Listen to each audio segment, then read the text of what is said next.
So if we peel that cap off of the ribeye subprimal and merchandise that, it kind of almost turns the ribeye muscle itself, the longissimus dorsi, kind of almost turns that into a byproduct. Wow. Yeah, it's crazy to think about that, but Welcome to MeatsPad. In collaboration with the American Meat Science Association, it's a platform dedicated to share breakthrough knowledge that is accessible to the global meat industry. On each episode, you'll have the opportunity to listen and learn from meat specialists and professionals about the whole meat industry. This podcast is brought to you by the U.S. Meat Export Federation, Ultrasource, equipment and supplies for the meat and food industry, Viscofan collagen casings, the best alternative to animal gut casings for a better taste and sustainable sausage making. hello, meat folks. Welcome back to the MeatsPad podcast. It is your happy and hungry host, Phil Bass, back with yet another week. This time, we are actually sharing a podcast called Practically Ranching, hosted by Matt Perrier. And I was the guest on Practically Ranching a couple of weeks ago. And this is the recording. The recording is more focused toward our cattle producer community, but there was definitely enough meat science-y kind of stuff in there that I believe our listenership would find interesting. So without further ado, here's the recording of Practically Ranching with me as the guest and hosted by Matt Perrier. Thanks for joining us for episode 50 of Practically Ranching. I'm your host, Matt Perrier. This episode was a blast to record. I've never met Dr. Phil. I actually hadn't even talked with him on the phone until we recorded this episode, but a listener connected me with him, and he suggested that I get him on the podcast to talk about an issue that had been bugging this listener after he and his wife went out for their anniversary dinner a month or so ago. And I was a little uncertain whether a topic like this needed to go on a ranching podcast, but I thought, you know what? What the heck? If it's important to a loyal listener, it's important to our industry. Dr. Phil Bass, that is a meat scientist at the University of Idaho. Much like other meatheads I've known, he stays very, very current with nearly everything that goes on within our industry and consumers that are related to it, and etc.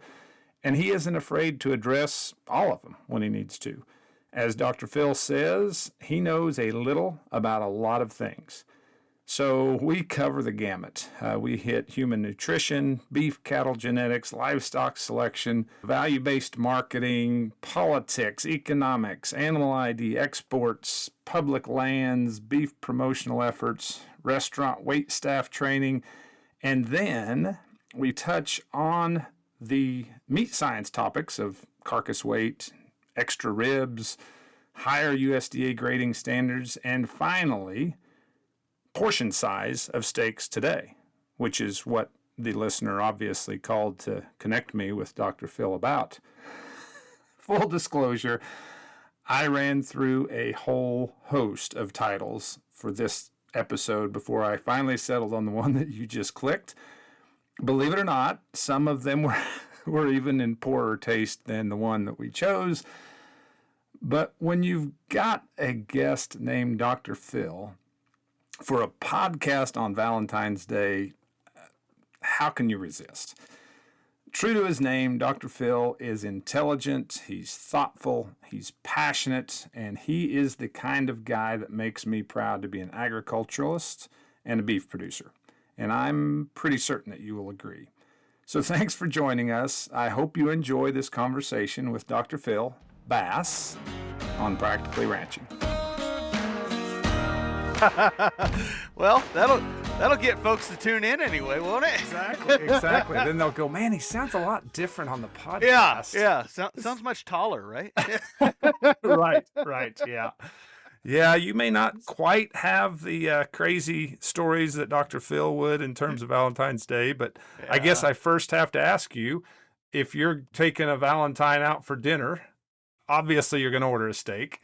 What's Sure. your go-to cut for a nice romantic Valentine's dinner? Well, for me, and honestly, my wife as well, we are ribeye fans. We Good. love marbling and we love fat. And so, good beef marbling, there's something to that, that um, I think it's instinctual for us. I think that goes back to some level of evolution where there's so much energy in it, but it's also very palatable and it's really good.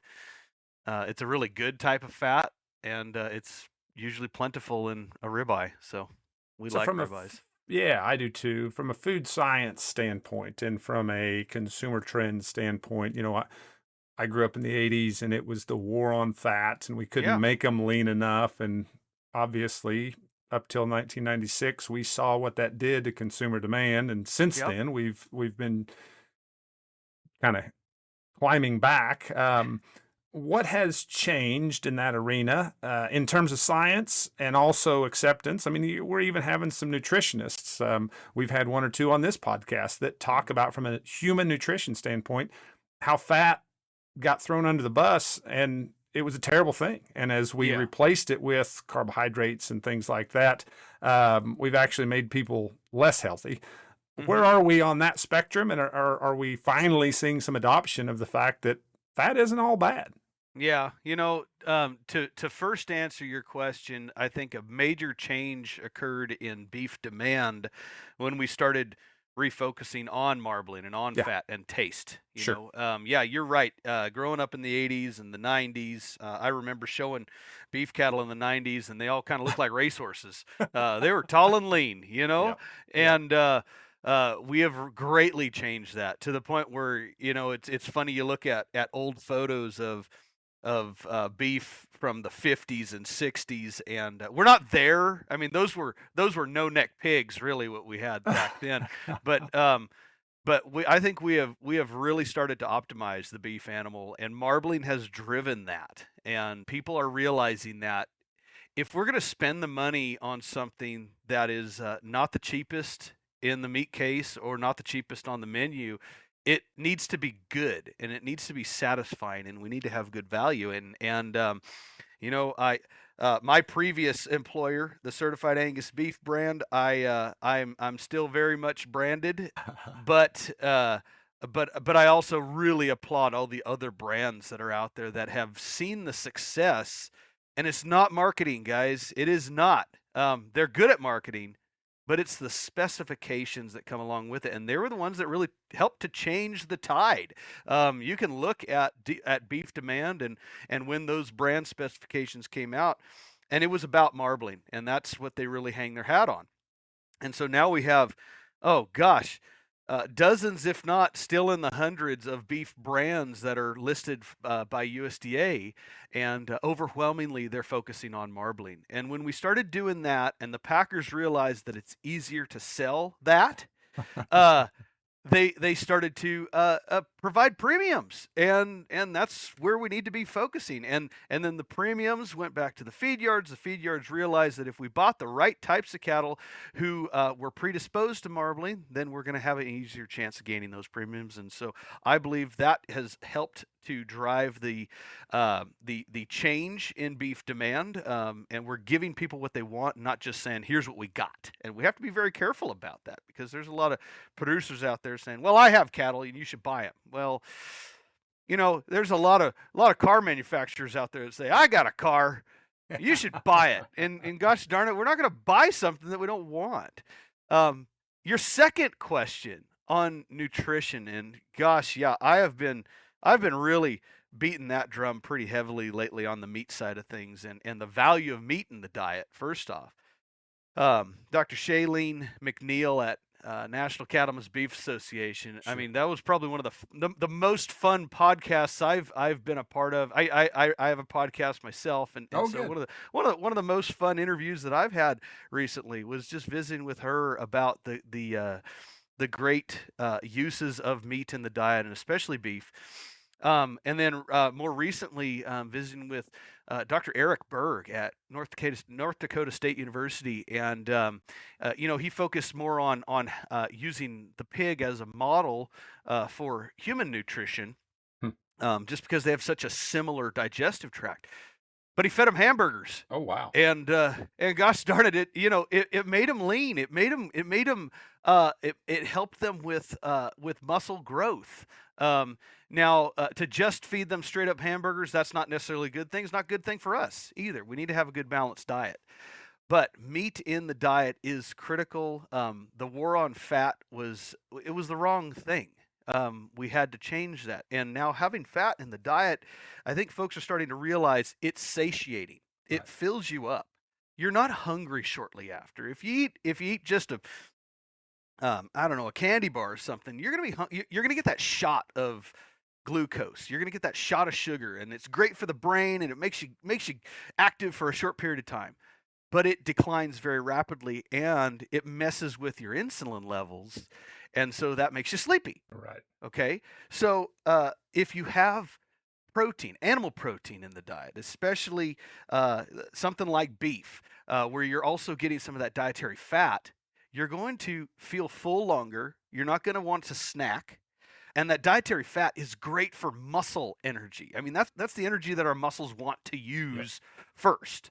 Okay, so yeah, I mean, we still need glucose in the diet. It's good for our brain. Our brain is a glucose user, a very heavy glucose user, and it's probably the reason why, if you're really feeling low or you're trying to drive and you're having a hard time staying awake, that Snickers bar is going to do that immediately.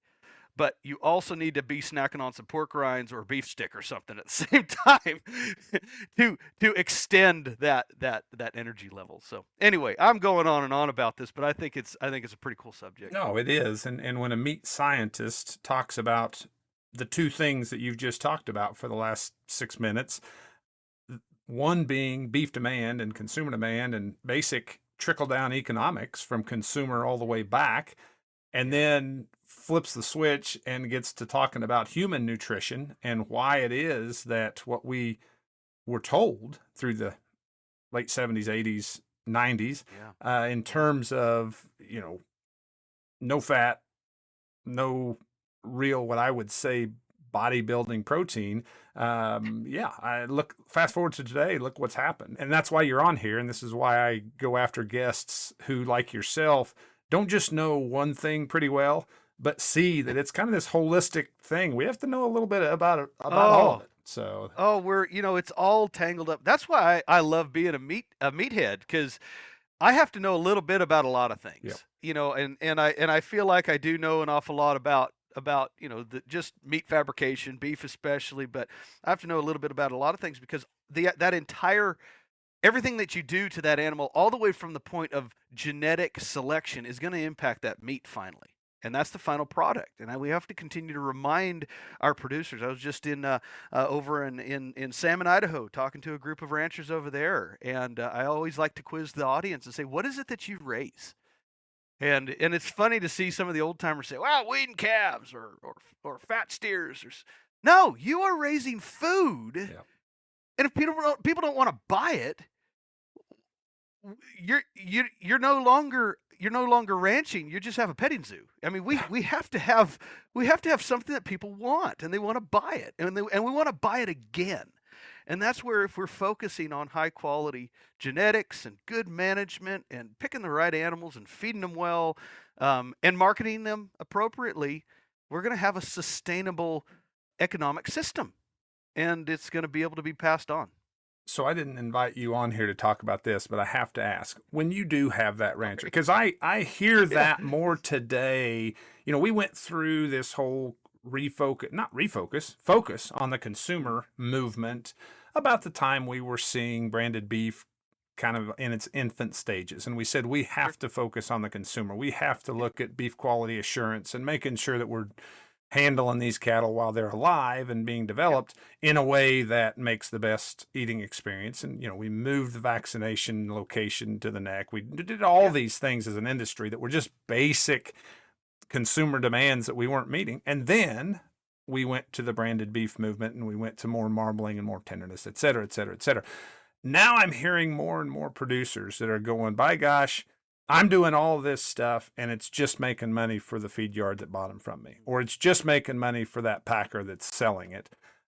What do you say to that argument? And I see their point, especially if they are not figuring out how do I tie information to this calf whenever he or she is sold so that I get to share at least a portion of those premiums. But how do you address that guy that's sitting in Salmon, Idaho saying, no, I sell 575-pound steers, period. After they leave my place, I could give a darn less. What happens? Yeah. Well, yeah. It's just like any other product that's out there. You have to keep the end in mind and that final consumer that's going to be purchasing it. And yeah, if all you're doing is selling weaned calves and you don't really care about what happens next, then I worry for your business model. That is a really old-fashioned way of going about things. We have to keep connected to that entirety of the value chain. So if you're selling, you need to know who you're selling those animals to, and talk about all the great things that you're doing for those animals. So hopefully you're preloading them with good vaccination protocols, that you're out there and making sure that they're getting the colostrum they need early on in the chain. Maybe you're not going to retain ownership. I would tell you some of the most, and I tell the guys over in Salmon, Idaho, I tell the guys in Manhattan, Kansas, I tell everybody, the folks that are really focusing on progressive cattle are considering retained ownership, maintaining some type of interest in those animals all the way to the point of the packer. That's where you're going to get that premium. But it's also a risk. But it's a risk that you're banking on you've done the things and some of those premiums. Now, we can look at it as the trickle-down economy effect, and I think that that's still very viable as long as you're marketing the things that you are doing to those animals. So again, good vaccination protocols, anti-parasitics. You're worming those animals at the right time. You're doing all the right management things. You need to be telling the people who are buying those from you, and I think people are willing to pay for that. It's more than just no horns and a black hide. It's I think you need to be selling. You've gone through beef quality assurance training. You're vaccinating in the right place. If you are creep feeding, you need to be telling these people that, because those animals are now we're learning more and more about from the meat science side that fed calves are marbling really well later on in life. You're teaching the cells, the muscle cells, what to do early on in life, so that when they are eventually on the high concentrate feed ration, they know what to do with that. The body knows what to do with that extra, and so all of those aspects needs to be sold. And I know a lot of guys that have decided to try to market direct to consumers, and that way they think they're going to gain the value, and it works for some. It's the ones that are really good at marketing and have that already pull through demand. People are asking for it. But for the folks that maybe have 1,000 head, it's really hard to direct market all of those animals. And so we still need to use the normal market chain. And in that case, you need to be selling what you have. You need to be talking about all the great things you are doing to those animals. And if you're not promoting that, then you're missing out on value opportunity. So I gave you a whole bunch. I know. No, that's exactly what I mean. That's, in my opinion, that's exactly right. And it's so disheartening sometimes to see just how short-sighted sometimes that we are in the farming and ranching industry, and that not only are we just producing X commodity, but I could care less what happens afterwards. And I'm going to, oppose right now. I know out in NCBA, or a week or two ago, they were discussing the animal disease traceability program. And all of a sudden that gets tied to ID, and that gets tied to big government and big brother watching. And they're going to just, tell me that I poisoned someone on down the way. And I'm against that. Golly, it's hard for me to believe in 2024 that we don't have a nationally accepted or adopted identification program that we can, by the way, use in a lot of these different programs, so that if I am selling calves 10 at a time, I can show why those calves are better than the next guy's 10 that he sold, why they were treated right, why they had the right genetics, or whatever the case may be, instead of being afraid of someone knowing that I produce those 10 calves. And that's again not why I had you on here, but it is something that really, really challenges me as I go forth and looking at long term at how it is we market and merchandise and produce. Yeah, beef cattle. the reality is on that line, and I'm sure you have some other directions you'd rather we be going, but I want to talk just briefly on the value maybe of putting that ear tag in those animals. Guys, that opens up avenues of marketing for us, and some folks don't realize. I'm not going to say some folks. I would say most folks probably don't realize the value of our export markets. Yeah. They add value to that animal that we cannot gain in the United States. We're not going to eat all the livers, hearts, and kidneys and tongues that we can generate here in the U.S. But we have countries out there that pay dearly for it and are really excited to get it. But so many of those countries do have full animal identification programs, and I'm just waiting for the point where they're going to say you have to have one too if you want to sell to us. Yeah. And some of them already have. do, and some Yeah, of them some do. of them have. Yep, source verified. Yep, exactly. So it's a marketing avenue, guys. It's a way of gaining a little bit more value out of your animals by putting a silly ear tag in. So yeah. Well, so let's go back to one of the first questions I asked you. You're going to Valentine's dinner with the wife. You're both ordering ribeyes. Okay. We have sold a month or two ago a 1,600-pound live weight steer that has 1,000 ish pound carcass. Yep. Average wise, that ribeye is going to be how many square inches? Oh, well, yeah. Go back to your preliminary yield grade equation. Yeah, I'm having to go back to my. It's going to be 16 plus.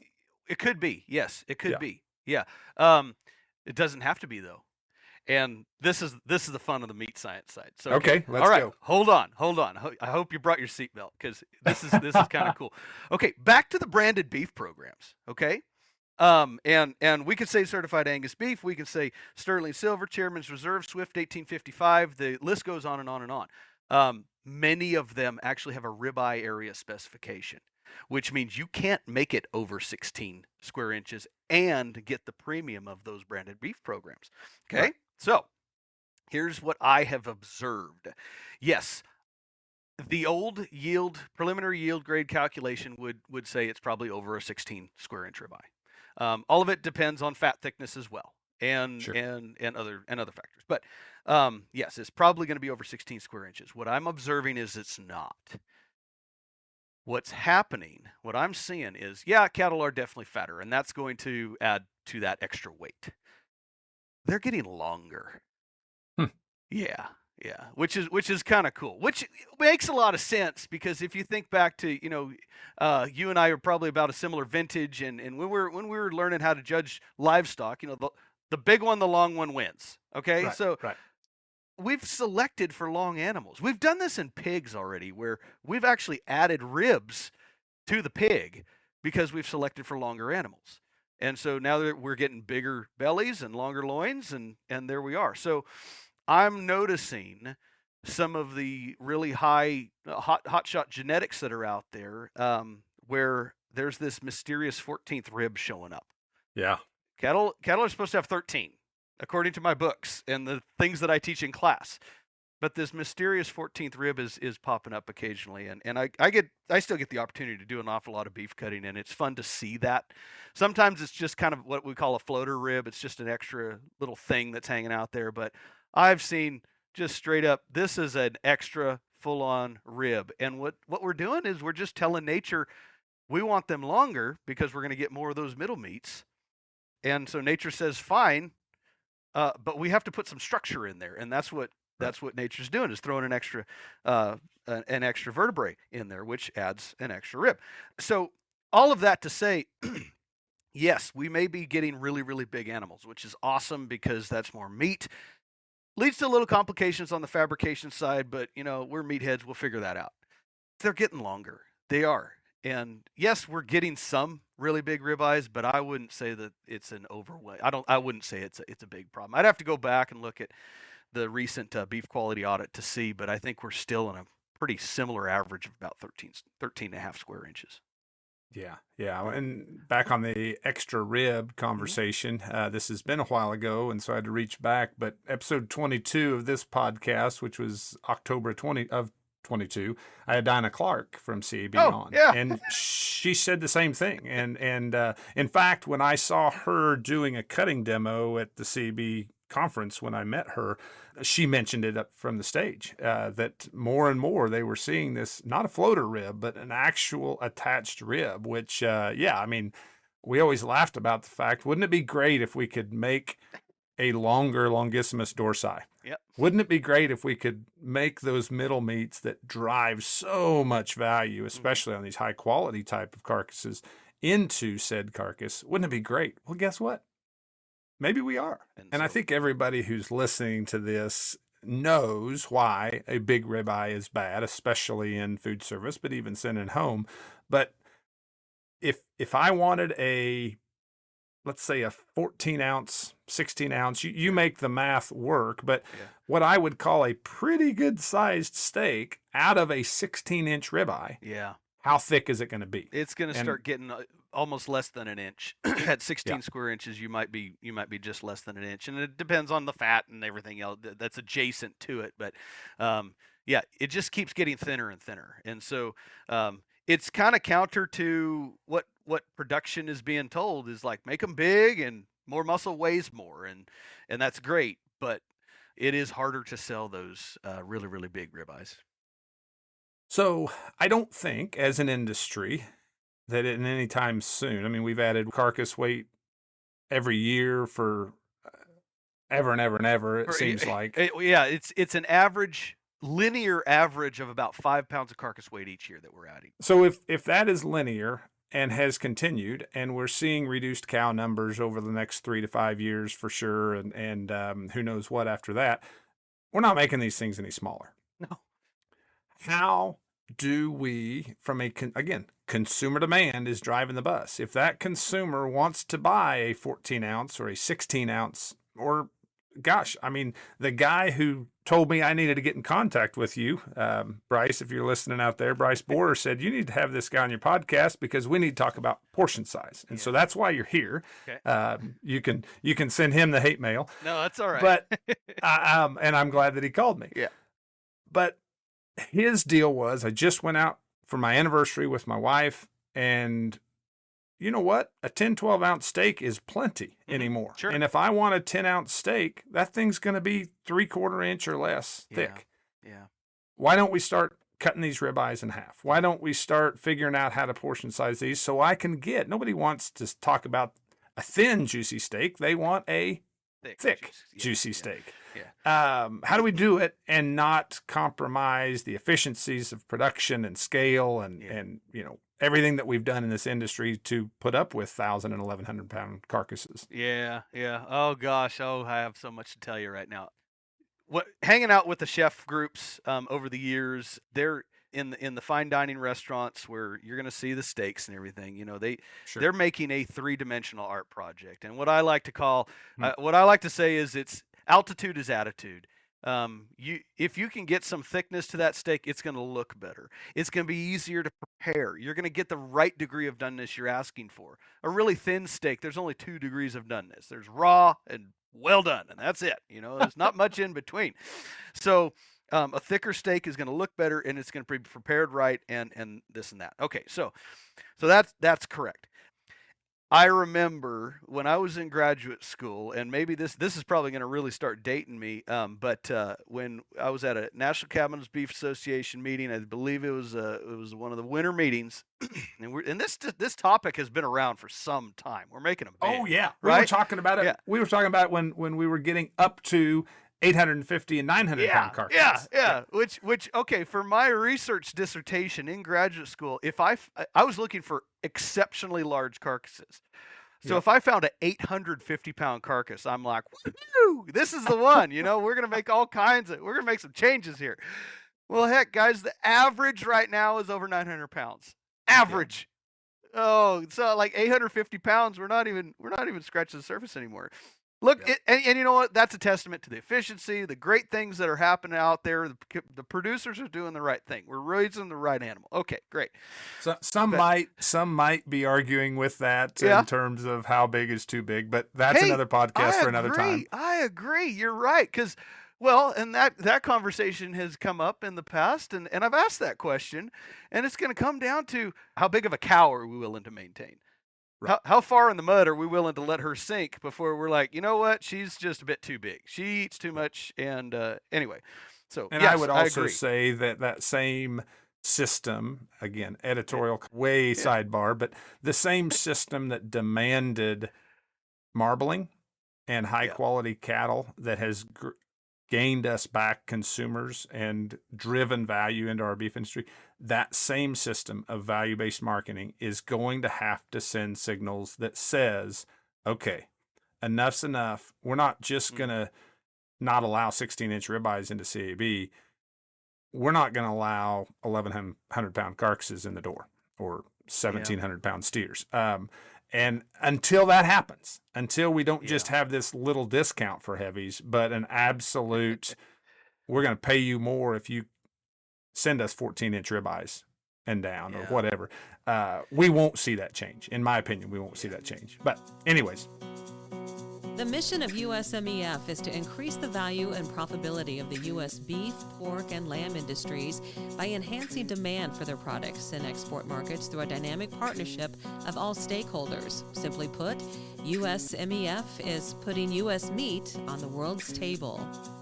Proceed. No, that's a great point. It's a great point. So okay, so back to my time in graduate school, and I just remember this so distinctly because the individual is so distinct. But I don't know if folks out there remember Dallas Horton. Oh yeah, cattle feeder in Colorado. Sure. Okay, all right, and everybody who knew Dallas, tiny little hat, but big personality. Sure. So anyway, that's a good but I remember him standing up in the audience and just saying, "The solution is easy.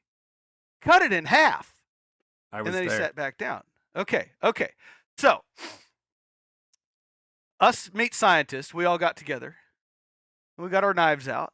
We talked a lot and drank a lot of coffee and had some meetings and finally decided, you know what? What if we cut that ribeye in half? Reality is we are doing that. Now, the ribeye, if we're talking about the ribeye steak, okay, coming from the rib section of the carcass, it's not as easy to do that. And right now, the market signal says just keep selling ribeyes as fast as you can because we can't hardly keep up. And in fact, there are times, and there have been recent times, where the ribeye, the subprimal, has encroached upon and even exceeded the value of the tenderloin. Wow. Which, the war on fat is over.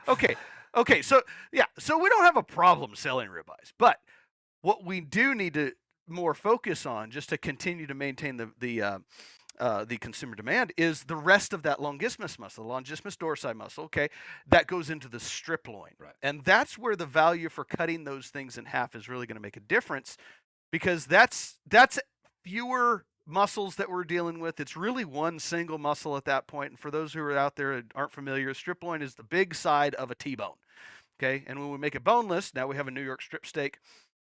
We can cut those guys, but they're going to still be affected by the size of that ribeye. And so if we're talking about some of these cattle that are 17, 18 square inch ribeyes, those are actually very well set up for cutting the strip loin in half. Now the ribeye subprimal, it gets a little bit messier, and ideally those are better off if we start separating muscles. There's for those who are ribeye fans, there's the little muscle right on the edge of the ribeye it's called the spinalis dorsi. It's the ribeye cap. It's probably the best piece of meat in the entire carcass. It's super flavorful, super tender. That needs to be removed. And then we're down to a single muscle that we can start cutting in half again. And that's for presentation and consistency purposes. If we pull that cap muscle off, there are folks out there that are, they'll pay over $40 a pound for it going into a restaurant. I mean, it's it's highly desirable. I don't know if we've reached the max on what people are willing to pay for that, to be honest. And it's interesting how that particular type of fabrication, so if we peel that cap off of the ribeye subprimal, and merchandise that, it kind of almost turns the ribeye muscle itself, the longissimus dorsi, kind of almost turns that into a byproduct. Wow. Yeah, it's crazy to think about that, but it's a highly valuable byproduct. And our challenge right now is just educating the consumers. So as far as the strip loin's concerned, we can do that. We can cut it in half. The value's still there.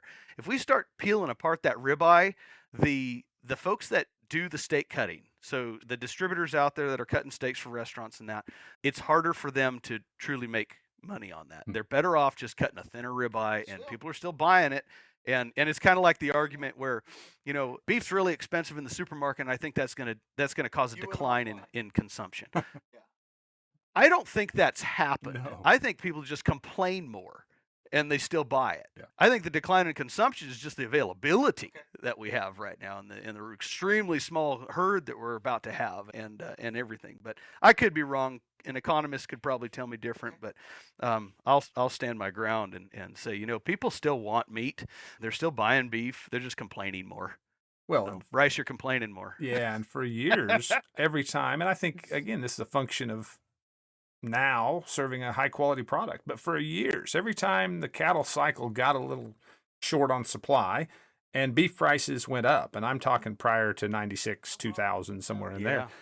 I mean, it wasn't a gradual, well, they're buying a little less beef. They immediately traded down to pork or poultry. Yeah.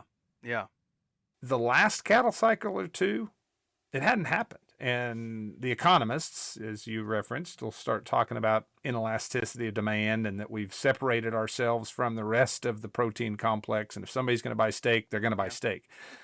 But we as ranchers, I think, still kind of almost want to apologize for beef prices, when in actuality, the only way that we can continue to do what we do is to make that steak so good that almost regardless of what it costs, those folks who want to buy a steak are going to buy a steak. And they spend a lot of money on other things that are an experience: hunting, fishing, vacation, skiing, whatever the case may be. Why not let them spend it on entertainment, which is what they're doing when they go out and buy a steak? Yes.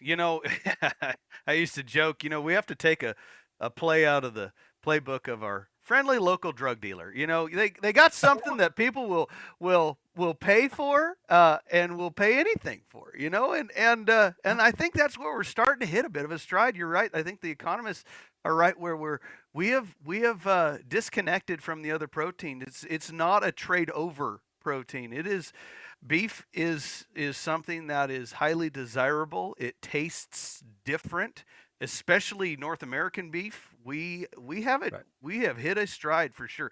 There's no tenderness problem anymore. That was a big problem that we were trying to address in the 90s and early 2000s, and now, we do a lot of tenderness research here at University of Idaho, and almost always it's just super tender meat. And so tenderness isn't a problem necessarily. It was the marbling that we needed to figure out, because that's where the flavor and juiciness comes in, as well as tenderness. Sure. And now that's in abundance, to the point where USDA is having to create higher standards of marbling to address the levels of marbling that we're starting to see in some of our North American cattle, not just the Wagyu types. Like this is our British breeds that are starting to hit levels of marbling that are new to the industry, which is kind of cool. Yeah. So I don't know where that's going to land us. I still strongly believe that a high choice, low prime steak is probably going to be your best eating experience out there. You get to a point of marbling that it takes a very refined palate, a very specialized palate to truly appreciate. And that's when we get into our Wagyus and the Kobe level of marbling, where I like to equate that to, me or a sommelier, so a wine connoisseur. You give me a $20 bottle of wine, and I'll be pretty happy with that. I said, oh man, that's good wine. You give me a $200 bottle of wine, I say, oh yeah, that's pretty good. the sommelier is going to say, "Oh, this is a $20 bottle of wine. What are you drinking that for?" Versus the 200. And it's, oh yeah, so this got to have all these nuances and this and that. And that's kind of where, you start to get in those really high levels of marbling that I think it takes a very specialized palate. So I'm getting off topic, but the point being that I think the value is there. I think people appreciate the value, and you're right. Stop apologizing. I tell our little small processors that I work with regularly too, is they're apologizing for raising their prices, and you can't do that because you won't be in business. Right. You have to if you're creating something that is worth the value, then charge that value. Yeah, yeah. And like I said, I mean, it's not just sustenance. If they're going out Yes. and buying a steak, it's not strictly nutrition. Is there an immense amount of nutrition? Yeah, it's the most dense nutritional bite for bite of anything they can probably eat when you throw in the zinc, iron, protein, and the good fats and everything else. But that's not what's driving them to the meat case to give $15 a pound for it. It is an experience. It is to go home and have their family go, wow, or their coworkers go, wow, or whoever it is that they're trying to impress, even if it's just themselves. That's what they're buying it for. And we need to recognize that and see that they're not only spending a couple $100 on steak, they're spending a couple thousand on a new set of hunting gear at Cabela's. Yeah. And they shrug that off like it's no big deal. Why wouldn't we let them do it with steak? Yeah. Yep. That's right. Yeah. Yeah. So back to the ribeye size and Yep. shape. Mhm. How does this work going forth? You said we need to work with our consumers and educate them and figure out their preferences. If we and when we figure out how to effectively cut that spinalis cap off, after we figure out some of these growing pains with a knife in the meat room, how do we get the consumer to be okay with having a ribeye that is no longer shaped like a ribeye or a strip or whatever the case may be? Yeah, that is the challenge right now, and ultimately, it's going to come down to the big changes in food happens at the restaurant. It's not going to happen at the retail sector. It has to happen at the restaurant level, and so it's getting into some of those influencers in certain areas. Usually, the high dollar restaurant in a large metropolitan area that's willing to try something different and provide for the dining customer exactly what they're looking for, a great experience, but maybe something new. And it is new. It's a new idea on kind of the same old thing. And so, you mentioned Bryce said, 10 ounces of steak is great. And we can absolutely do that. And, even 8 ounces of steak is usually just fine for most folks. I know that there are those who go to a steakhouse and they want ribeye, but they buy the filet because it's only 8 ounces. And I've seen that personally with my own family, So if we can adjust how we cut those, but then also at the same time educate the consumer about that, then that's where we're going to start to be able to really capitalize on those really, really big animals. Challenge always comes down to who's making that final sale at the restaurant. It's the wait staff. Gosh darn it, guys, these are the people that are getting paid the least, but they are the ones that are driving the ship. And we have to be conscious of that. And now I'm speaking to all the chefs that are listening, all two of them probably, but all the chefs that are listening out there, we have to. We've got a few. You got to. Okay, good. We have to continue to educate the wait staff because they are the sales team of the restaurant, and if they can explain the difference. And talk about how this is going to be a great eating experience, and it's exactly what you're looking for, and it's the right size and shape. That's no different than somebody selling a pickup truck. You come in and say, "I want a truck." Well, we got a big truck, we got a little truck, we got the truck with a long bed, short bed, 4-wheel drive, no-wheel drive, whatever. There's no-wheel drive, but I mean, it's good. That's the one's pretty darn cheap. Yeah, we got a few around here, in fact. But anyway, so it's designing the experience for the customer. The wine industry figured this out a long time ago. Oh, yeah. What are you feeling like today? What are you going to have with your meal? Are you having steak? Are you having chicken, fish? What is it? And now we're going to calibrate the wine for what you want. Well, my question comes back to what I think we need to be asking is, what are you feeling like tonight? Are you feeling big and bold and robust? Are you feeling something a little lighter? You want some lighter fare? We have some of that. Cool thing about beef is we can hit all of those categories. Beef isn't exactly. just big and robust. Ribeyes are big and robust, and even more so if you want punchy in the face, big and robust, you get a dry aged ribeye. And now you're selling the really big red that's on the shelf, and to go along with that. But it's designing the experience for them, and unfortunately, too many folks who are, they're wait staff. If you look at the old steakhouses and say like New York City, there's still a few folks there that made a career out of it, and unfortunately, I don't think that's a case anymore. There are folks that are just trying to make ends meet between jobs. And if we can help them, show them how selling these different items, they start to get more buy-in into the restaurant. They stick around a little bit longer. They become your exceptional wait staff, and now they're selling this different steak that might be a lower cost now to the restaurant because maybe it came from a bigger animal, but it's in a different manner. And if we can upsell in that category, I like to talk to the wait staff occasionally, and if you sell the chicken, that's fine, but you're going to get a bigger tip if you sell the steak. Yeah. That's just plain and simple. It's a percentage that people pay, unless you're tight and you're not willing to do that. But mostly people will pay 15-20% for a tip. And so if you sell that steak, you're better off. And if we can sell them something that is what they're looking for specifically, and we're doing that, we're slowly doing that in the beef industry. Pork and chicken figured that out a long time ago, but it was more chunks in pork and chicken. Speaking of chunks, I think back to when I was a kid, and all the beef that we had came out of the freezer, and it was wrapped in white butcher paper, and it was the broken-legged bull or the open heifer or whatever the case may be. And so a sirloin to me, until I was 23 years old and working or 22 years old, living on my own, a sirloin to me was this brontosaurus huge steak. That was cut maybe 3/4 of an inch thick. And just like you said, it was either going to be raw or it was going to be burnt to a crisp. And it was always burnt to a crisp off of our grill. And then we'd cut that into portions for everybody to eat a piece of this sirloin. I went to an Outback Steakhouse in 1997 in Harrisburg, Pennsylvania. Somehow I'd saved up enough that I could afford that. At that time, I think it was a $7.99 sirloin dinner with all the trimmings. And they bring out this sirloin that, and I'd never heard your term that today the chefs are making a 3-dimensional art project.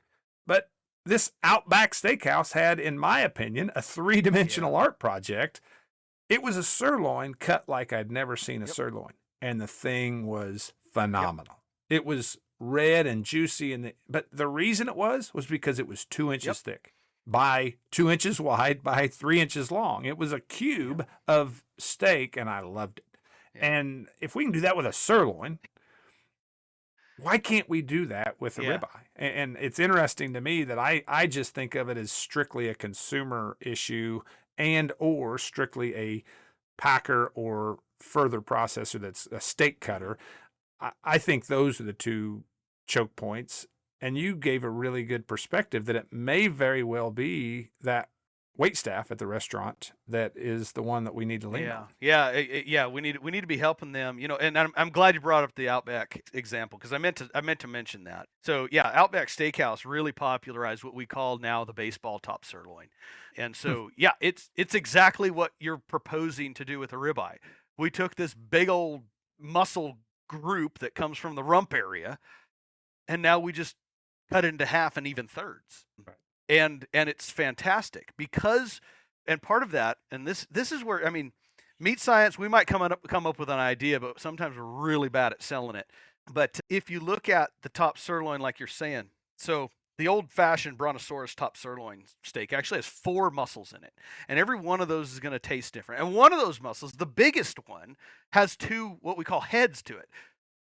Different muscle is going to have a different eating experience. Okay, what Outback did was they said, No, I want that one. I want that muscle. Just the one. People like consistency, and if we can, which means there's two parts of a single muscle that are still going to taste different. So every do that, then we're actually going to have a better eating experience in the end. If you give them just a single muscle to work with, now it's not one bite was good and the other one was not. Now it's like all the bites are similar and they're all good because you don't have much to compare to. We can do that with the ribeye. Now the ribeye is very special because it has three main muscles and they're all really good. And that's why we're probably not going to be taking apart ribeyes in vast quantities right now. But the strip loin is a great example of how we can start taking that idea from the sirloin and apply it to another muscle. So the strip loin really is where the value is right now because it's easy to do. You don't lose a lot of yield. When you start taking apart ribeye, things just start getting complicated at the steak cutter level. So it's not the packing house, and expensive, exactly. And restaurants, as much as if you can get in front of a restaurateur and really have that conversation, it's not percentage of food cost that is driving the value of your restaurant. It's how many dollars you're taking home in the end. And a lot of chefs and restaurateurs are trained to, well, this is what my steak costs, and that has to be 30% of the overall value, the cost on the menu. We have to go away from that. We have to say, maybe the steak costs this and it's going to be actually 50% of the cost on the menu, but we're actually going to sell more of it. And so we have to start looking at just menu pricing even a little bit different. Grocery stores are the same way. They kind of have a set percentage that they need to charge for the item.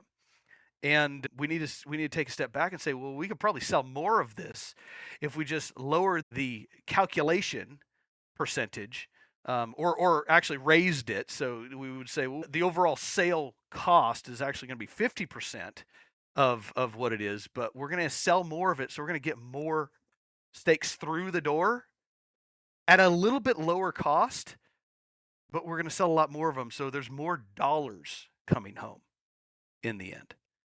And I think that's what we have to be after. I mean, it's this kind of holistic systems approach to the beef business all the way through, just like we've talked about, all the different steps, and even down to focusing on an area that most of us aren't very comfortable or understanding of, and that is the restaurant and the retail side of things and how it is that they look at the beef business from their perspective. And it takes a little wider view, I think, to get some of these things done.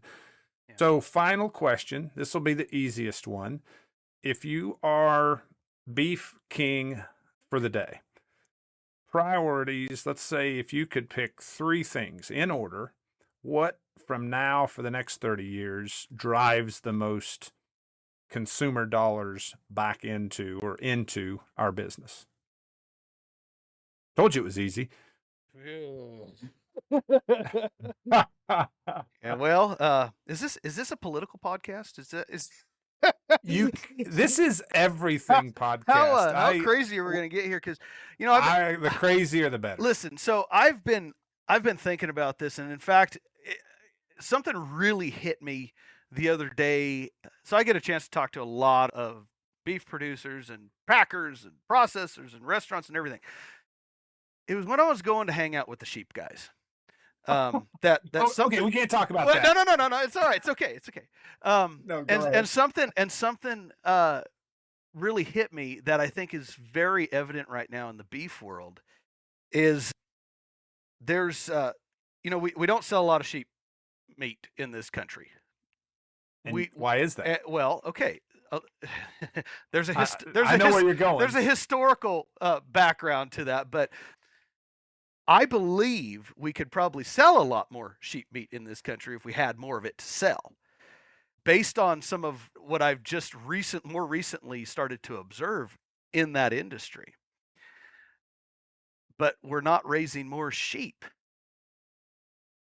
I think right now that more dollars could be taken home to our producers if we could raise more cattle, because the value is there.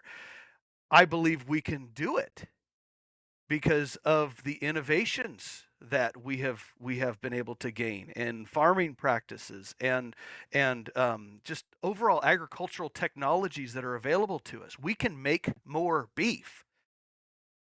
If I were king for the day, it would have to come back down to we need to re-educate the consuming public of where their food comes from, and that has to go and start making changes to policy. I think we're limited with our ability to raise more beef, which if we can, I mean, if a producer's limited on the amount of cattle they have by the amount of land they're going to be able to use. Exactly. And I mean, yeah, there's always going to be the limitation of, how many hours in a day too, but I think it's the amount of land that we have, and we're not using the land like we should be. There's an awful lot of public land that has far too much restrictions on it. And some guys are just throwing their hands in the air and saying, I don't want to do this anymore. And that hurts. That bugs me. So I think the natural resources are there. They are abundant. I know we've gone through some hard times in the Central Plains recently. I know there's the drought. I know that we have challenges there. I also believe that if we just were able, given the license to farm and ranch like we should, then I think that would be the biggest change. And that, I don't know if you were expecting that answer, but that's what I've been observing lately.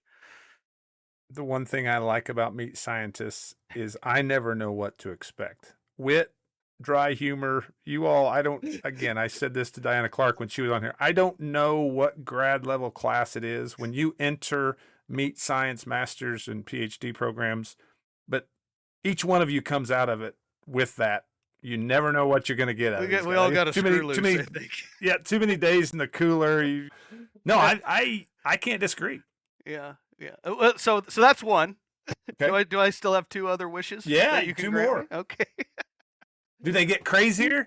No, I don't think so. I think they'll Okay, maybe I'll give you both of them. So that's the big ask. Between that and world peace, I think we'll be set. Yeah, so, be a piece of cake. Okay, be a piece of cake, right? So, Dr. Phil for president. Yeah. Oh man, no, I'm too lazy. I like my job. The others would probably be, we need to continue to help our producers see where their end product is going. Right now, I got two things I want to tell you. So there's Certified Angus Beef is one. I'm pretty sure Creekstone Farms. There's National Cattlemen's Beef Association, and many of the other state beef councils are regularly taking folks out to ranches and helping them see where their food comes from. It's not enough. It's never going to be enough. There's never going to be enough buses to bring all of the consumers out there. But man, eyes open when they see just how much care goes into raising livestock, just how much work. I used to do that all the time, and I still try to as much as I can, but bring chefs out to ranches because they're influencers in their communities. And so often they leave and say, we're not paying enough for meat. We put an awful lot of work. There's an awful lot of work that goes into raising beef, especially. It comes down to we need to continue to open that door and bring people into our world. I've been for a very long time one of the biggest critics of animal agriculture because we have failed to tell our story. I think we're getting much better at it now, but we have a lot of work to do because we failed to tell our story, and now somebody else has gone and told it, and they've told it wrong, and now we're having to backpedal a little bit. So shameless pluggery, two things to that one point is we need to make that connection more. And so one of the things that I really try to promote is just getting more people out to the farms and ranches and trying to make that connection. I know that takes time, guys. I really do. That takes time out of your day that you're already very, very busy doing. And I also know that some of us take up farming and ranching so that we can stay away from people. but if it's not for people, again, all we have is a petting zoo. And so we have to make sure that we are still selling that final product. And so we need to continue to communicate. I recently, here again, you can edit this out if you want, but I recently wrote a book. It's called It's Not a Cow, for folks out there who are in our world Everybody calls anything that moves and has four legs a cow, and we all know that that's not true. And so that was the preface of it. But ultimately, we need to get the message out. And I finally decided, well, this is one way I want to get the message out. Is just a lot of folks in agriculture are probably reading it, but in the end of that book, I say, please pass this on to somebody who needs it. We need to be telling that story to our consuming public, and we need to be getting that message out in a very more elevator speech kind of version. And it's so hard to do with animal agriculture because it's so complicated. You can't just say it in 30 seconds. And that's why I felt like I had to write a book to do that. But it's not long, and it's not a coloring book, but it's not long at the same time. But that would be my second wish, is we need to continue to help make that connection to the consumer. And we need to get more people out to the farms and ranches. We need to show them the good that we're doing, the good that cattle and livestock bring to the world, beyond just the nutrition, but also how it enhances the natural resources that we have. And especially way out here in the West, I mean, the ability to limit wildland fire fuel. Cattle are amazing grazers. They can go places that four-wheeled and even tracked vehicles can't go. And they're making meat in the process, which is so cool. They're making a food out of land that we can't use. And so I guess that kind of ties into my first one. But that would be my second one, is we need to continue to make that connection back to the consumer. And then, I don't know, finally, it's we need to continue to remind our producers what they're doing. They're making food. We need to be proud of that. And we need to be selling that. And, I was thinking of something earlier on in our conversation. And so maybe this is a good time to say it, but a lot of farmers and ranchers are very humble people. And that's great. And it's a good virtue to be humble. But you also need to promote yourself. You need to talk about the good that you're doing, because ultimately it's going to be good for the industry. We can't just sit quietly and do our thing, because we're going to go into non-existence, and we can't do that.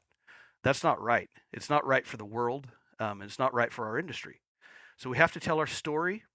I know some of us are starting to age out of the maybe more the social media technological areas. I'm not good at it. I had to write down what I was thinking. I do podcasts. I go and give presentations. I'm not good at the social media thing, but there are younger generations who are good at that. Let them take pictures of the ranch.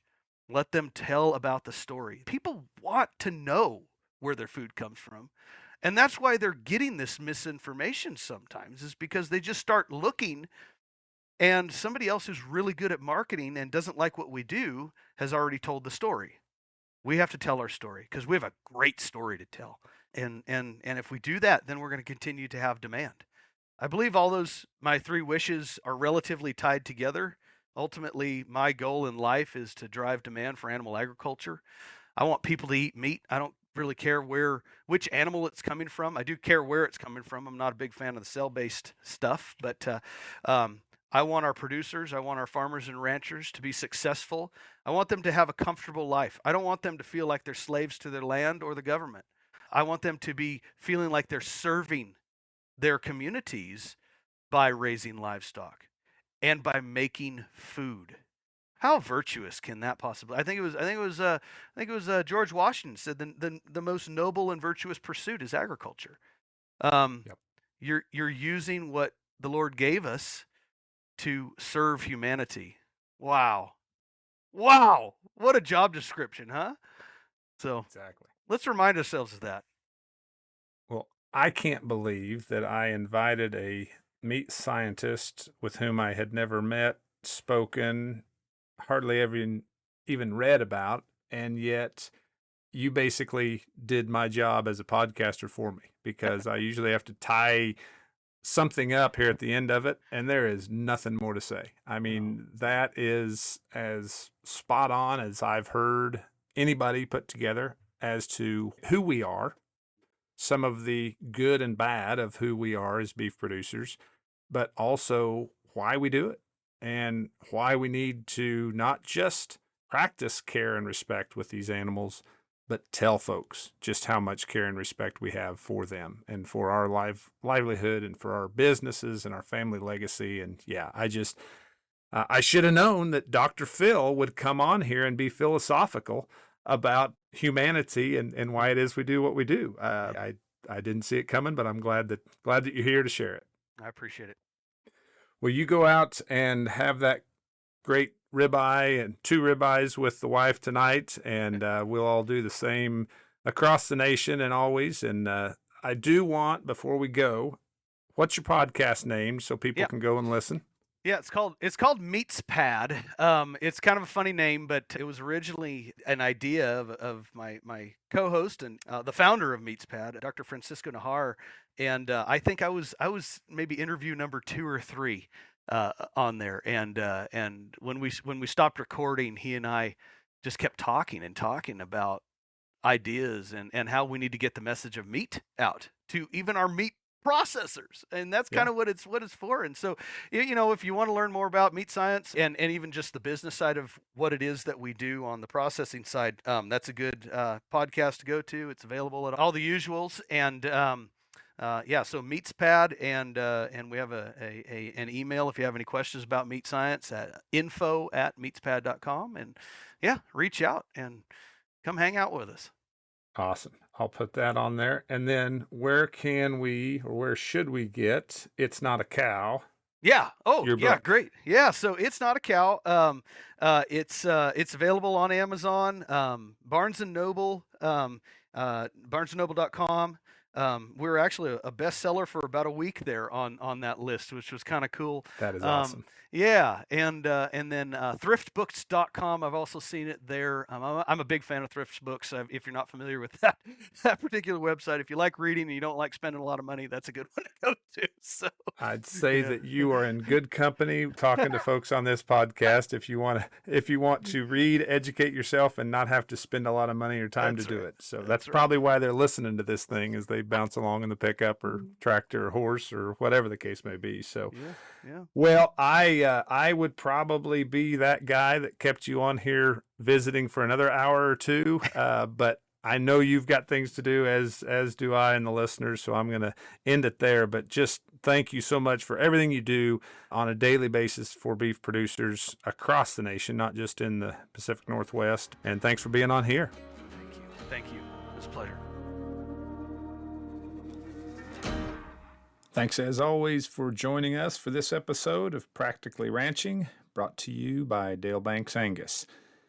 If you feel inclined, leave us a comment. Tell us how we can do even better. Like us, share us, subscribe.